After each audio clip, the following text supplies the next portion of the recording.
તો અદાની એનર્જી સોલ્યુશન્સમાં આજે Q3ની business update આવી છે અને ટ્રાન્સમિશન નેટવર્ક લેન્થની વાત કરીએ તો 20,422 સર્કિટ કિલોમીટરથી વધીને 26,485 circuit kilometre Y on Y basis પર જોવા મળ્યું છે.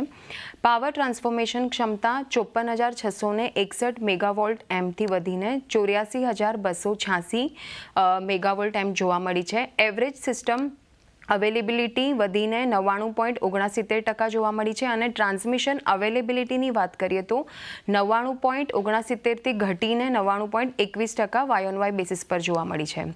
ત્યારબાદ JSW એનર્જીની વાત કરીએ તો કંપનીને લેટર ઓફ ઇન્ટેન્ટ મળતો જોવા મળ્યો છે અને 3.6 gigawatt KSK Mahanadi thermal power plant માટે આ LOI મળ્યો છે અને KSK મહાનદી પાવર કંપનીના રિઝોલ્યુશન પ્લાન માટે મંજૂરી મળી છે કંપનીને અને અત્યાર સુધીમાં કંપનીને કુલ 15,985 કરોડનો LOI મળ્યા છે. તો આ સમાચાર બાદ આ બંને શેરમાં તેજી જોવા મળી છે અને દિવસ દરમિયાન ફોકસમાં રહેતા જોવા મળ્યા છે. જી, તો ખાસ કરીને બંને સમાચારનું રિએક્શન આપણને સ્ટોકે બતાવ્યું છે. આભાર શ્રદ્ધા આપનો સમગ્ર માહિતી આપવા માટે.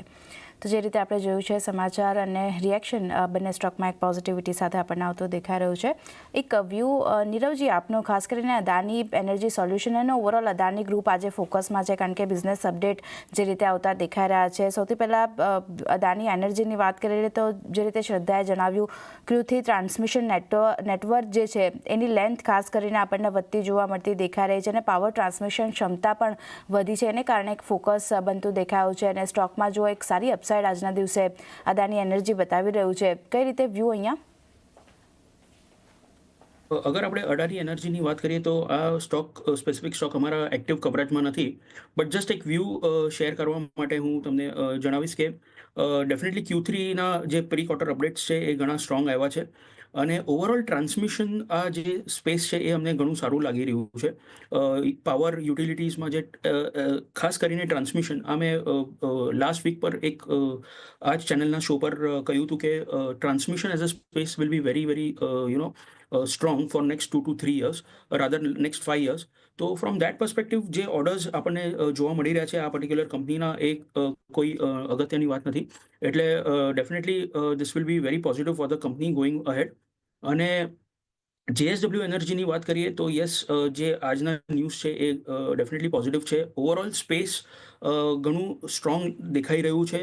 From a long term perspective definitely short ટર્મમાં આપણે થોડા હેડવિન્ડ્સ જોઈ શકીએ છીએ. જેમ કે મેં કહ્યું કે Q3ના નંબર્સ થોડા નબળા હોઈ શકે છે અમુક શેરો માટે. સો એ જ્યારે પણ સ્ટોક્સ કરેક્ટ થાય છે તો that will be a very good buying opportunity for all those investors જે લોંગ ટર્મ માટે આ બધા સ્ટોક્સને અક્યુમ્યુલેટ કરવા માંગે છે. તો 2 થી 3 ક્વાર્ટરમાં ધ્યાન રાખીને હર ઘટાડે આ JSW એનર્જીના સ્ટોકને તમે બાય કરી શકો છો. ઓકે, તો JSW એનર્જી માટે દરેક ઘટાડે ખરીદારીનો વ્યૂ બનતો દેખાઈ રહ્યો છે, ધ્યાન રાખવાનું રહેશે. પણ એક લેવલ સ્પેસિફિક વ્યૂ બ્રિજેશ આપ પાસેથી અદાની એનર્જીનો સ્ટોકમાં જે રીતે એક પોઝિટિવિટી આજના દિવસે બનતી દેખાઈ રહી છે, જે હાઈ બન્યા હતા 787ના હાઈ હતા, ત્યારબાદ સ્ટોકમાં એક કરેક્શન આવ્યું છે અને અત્યારે 772ના લેવલ્સની આસપાસ કામકાજ થઈ રહ્યું છે. અહીંયા કઈ રીતે તમે જોઈ રહ્યા છો જે તેજી આવતી દેખાઈ રહી છે, સસ્ટેન થતી લાગી રહી છે આગળ? તો અગર તમે અદાની એનર્જીની અગર તમે વાત કરો તો હાયર લોઝ ફોર્મેશન છે અને higher lose formation generally bullish pattern કહેવાય. ઇમિડિયેટલી અગર હું વાત કરું તો આનું 720 નો એક સપોર્ટ છે એન્ડ તમારા ઉપરમાં જો રેઝિસ્ટન્સ આવે છે 820 825 ની વચમાં આવે છે. બીજું તમારું જો રેઝિસ્ટન્સ આવે છે 868 થી 870 ની આસપાસ આવે છે. તો ડેફિનેટલી ટ્રેન્ડ પોઝિટિવ છે અને લાગે છે we can see at least stock would be touching 820 825 નો જો છે ફર્સ્ટ રજિસ્ટ્રેશન મેં try to touch in coming days.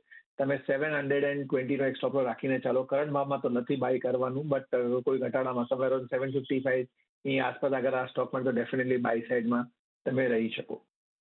Okay, તો આ વ્યૂ ખાસ કરીને અદાની એનર્જી સોલ્યુશન્સ માટે આપણને બનતો દેખાઈ રહ્યો છે. ખરીદારીનો વ્યૂ તમે રાખીને કામકાજ કરી શકો છો. 820 825 સુધીના લેવલ્સ તમને બનતા દેખાઈ શકે છે.